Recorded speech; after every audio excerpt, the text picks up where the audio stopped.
Hey guys, today I'm going to show you how to check how many cores your CPU processor has in Windows 10 and check the number of cores in your CPU processor.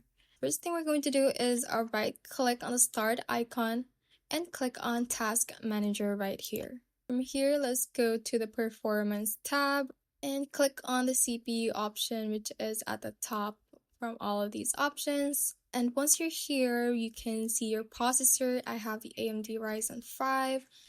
And then you can see your base speed. For mine, I have 3.60 gigahertz. And for the cores, you can see it right here. I have 6 cores with 12 logical processors. You can find out how many cores you have through this window. The second step would be to do a right click on the start icon again and click on Run.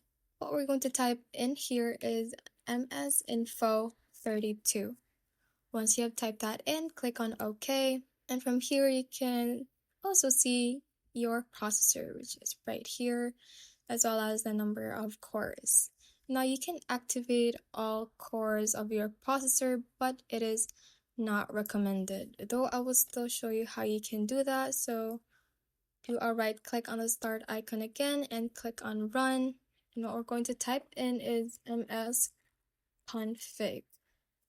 Click on OK, and we are going to the Boot tab right here and click on Advanced Options. From here, you can check this checkbox for the number of processors, and you can manually change it and select the value that you want.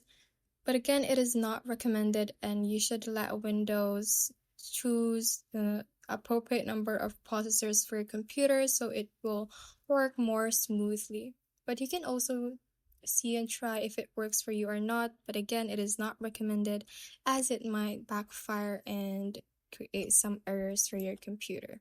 I'm just going to uncheck it again and click on OK. That is how you can basically check how many cores your CPU processor has in Windows 10.